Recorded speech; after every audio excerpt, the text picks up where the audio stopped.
వరదల సమయంలో ముంపు బాధితులను అన్ని విధాలా ఆదుకోవాలని, అలాగే ముంపుకు గురయ్యే రహదారులకు ప్రత్యామ్నాయంగా గుర్తించిన రోడ్ల నిర్మాణం, మరమ్మత్తు పనులను వెంటనే చేపట్టాలని ఎటపాక జెడ్పీటీసీ ఉబ్బా సుస్మిత అల్లూరు జిల్లా కలెక్టర్ దినేష్ కుమార్‌కి విజ్ఞప్తి చేశారు.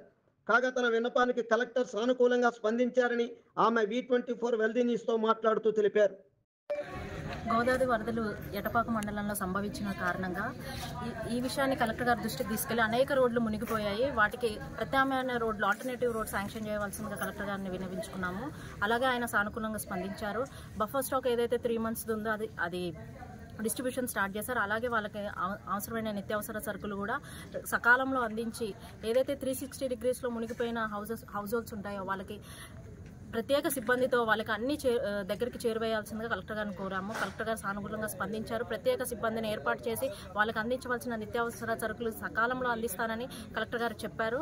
దీనికి మేము కలెక్టర్ గారికి, ఐటీడీఏ పీఓ చింతూరు గారికి, అలాగే ఇక్కడ ఎటపాక మండలంలో పనిచేస్తున్నటువంటి ప్రతి ఒక్క ఉద్యోగికి మేము ధన్యవాదాలు తెలియజేసుకుంటున్నాము. మీరు మా యొక్క ప్రజలకి 100% ఫ్లడ్స్లో సహకరించాలని కోరుకుంటూ.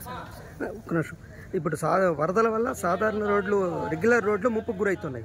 వాటి స్థానంలో ప్రత్యామ్నాయ మార్గాలు ఏంటి? మీరు ప్రత్యామ్నాయ మార్గాలు అంటే ఇప్పుడు చలంపాలెం టు కాటుకపల్లి అనే ఇప్పుడు విశాఖపురం అనే పంచాయతీ ఉంటుందండి. సుమారు అక్కడ 3000 మంది నివాసం ఉంటారు.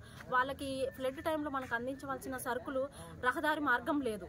మనం ఏదైనా మొబిలైజేషన్ వెహికల్ ఇచ్చి వాళ్ళకి సరుకులు పంపించాలన్నా కానీ దారి లేదు. అలాంటి వాళ్ళకి మనం కాటుకపల్లి టు చలంపాలెం మన ఫారెస్ట్ రోడ్ ఒకటి ఉంది.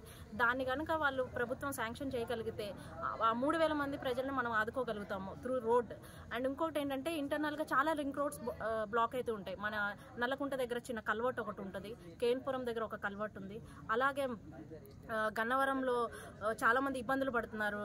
వాళ్ళని రీహాబిలిటేషన్ సెంటర్స్కి ట్రావెల్ చేయడానికి వాళ్ళకి సరైన సమయంలో డీజిల్ అందట్లేదు అదే అని. అవన్నీ మేము అధికారులతో మాట్లాడాము. సార్ కూడా సానుకూలంగా స్పందించి ఈ రోడ్లన్నీ రిపేర్ వర్క్ చేయిస్తానని సార్ మాటిచ్చారు. అలాగే చాలా లింక్ రోడ్స్ కూడా ఆయన దృష్టిలోకి పెట్టాము. అవన్నీ శాంక్షన్ చేస్తామని సార్. లింక్ రోడ్లు ఏంటో?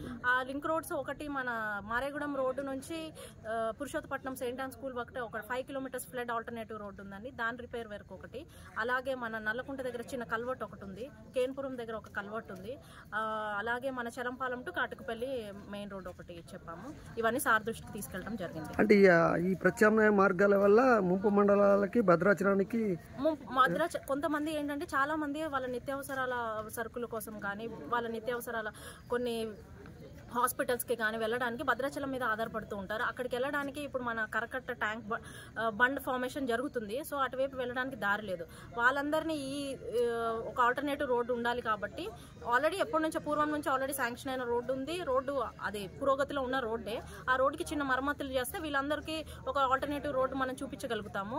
ఆల్టర్నేటివ్ రోడ్డుకి చిన్న రిపేర్ వర్క్ ఉంది. అది చేయిస్తే ప్రజలందరికీ ఏ ఇబ్బంది లేకుండా, ఈవెన్ మన మండలం మొత్తానికి మన గ్రాసరీస్ కానీ, తర్వాత బియ్యం కానీ, ఆయిల్ కానీ, కందిపప్పు కానీ పంపించాలి అంటే ఒక మండల హెడ్ క్వార్టర్స్ నుంచి ఎంటైర్ మండలానికి 21 పంచాయతీలకు మన సరుకులు పంపించాలి అని అంటే ఒక రోడ్డు అయితే ముఖ్యం అవసరం ఉంటుంది.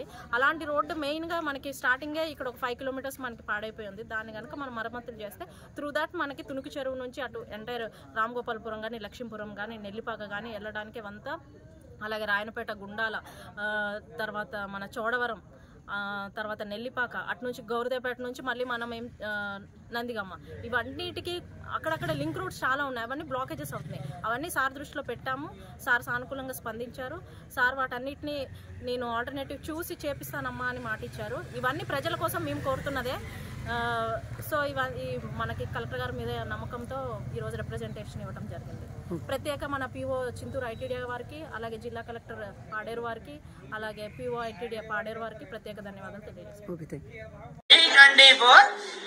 న్యూస్ ఛానల్ అందరూ చూడండి, లైక్ చేయండి, షేర్ చేయండి, సబ్స్క్రైబ్ చేయడం మర్చిపోకండి.